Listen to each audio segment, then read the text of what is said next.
ሰላም ዝኸበርኩም ተኸታተልቲ ንሎም ዘዳለናያ ዛንታ ሒዝናልኩም ቀሪብና ኣለና ምክትታልኩም ብኽብሪ ንዕድም ሓደ ለይቲ ሰለስተ ሸፋቱ ካብ እንደ ሓደ ሃብታም ሰብኣይ ብዙሕ ገንዘብ ሰሪቖም ነቲ ገንዘብ ኣብ ቦርሳ ኣእትዮም ናብ ጫካ ንድሕሪት ተመልሱ።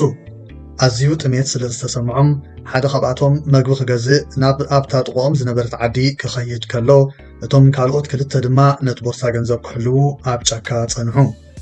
እቲ ንምግቢ ከምጽእ ዝኸደ ሰራቒ ክፉእ ውጥን ሓንጸጸ። ኣብ ሓደ ሆቴል መግቢ በሊዑ ብድሕሪኡ ነቶም ኣብ ጫካ ዝነበሩ ክልተ ብጾቱ መግቢ ገዚኡ ኣብቲ መግቢ ሓያል መርዚ ገበረሉ። እቶም ካልኦት ክልተ ነዚ ዝተመርዘ መግቢ በሊዖም ክመቱ ከለዉ ሽዑ እቲ ኩሉ ገንዘብ ናተይ ክኸውን ኢሉ ሓሲቡ። እዚ ከምዚ ኢሉ እንከሎ እቶም ኣብ ጫካ ዝነበሩ ክልተ እኩያት ሰባት ድማ ነቲ ዝምለስ ብጻዮም ክቐትልዎ ወሰኑ። ነቲ ገንዘብ ድማ ንኽልቲኦም ክመቐልዎ መደብ ኣውፅኡ። ሰለስቲኦም እኩያት ሰባት ነቲ ጫካን መደባቶም ሓንጸጹ። እቲ ሓደ ስሱዕ ሰራቒ ነቲ ዝተመረዘ መግቢ ሒዙ ናብ ጫካ ተመልሰ። እቶም ኣብ ጫካ ዝነበሩ ክልተ ሰባት ንዕኡ ኣጥቂዖም ቀተልዎ። ብድሕሪኡ ነቲ ዝተመረዘ መግቢ በሊዖም ሞቱ። በዚ ድማ እዞም እኩያት ውልቀ ሰባት ብሰንኪ ስስዐኦም ዘሕዝን መወዳእታ ኣጋጢምዎም።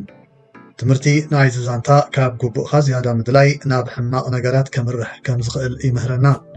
እቶም ሸፋቱ በቲ ዝነበሮም ሕጉሳት ስለ ዘይነበሩ ኩሉ ንባዕሎም ይደልይዎ ነበሩ። እዚ ድማ ኣንጻር ነንሕድሕዶም ክመላለሱ ገበሮም። ኣብ መወዳእታ ድማ ኩሎም ህይወቶም ስኢኖም። ኣዝዩ ስሱዕ ምዃን ንዓናን ንኻልኦትን ክጎድኣና ከም ዝኽእል የርእየና። ካብ ስስዕን ሓሶትን ምክፋልን ቅንዕናን ይሓይሽ። ብምክትታልኩም እንዳመስገና ንዝያዳ መነቓቕሕን ትምህርታዊ ሓዘል ዛንታታት ድማ ሳብስክራይብ ብምግባር ናይ ደወል ምልክት ይጠውቁ።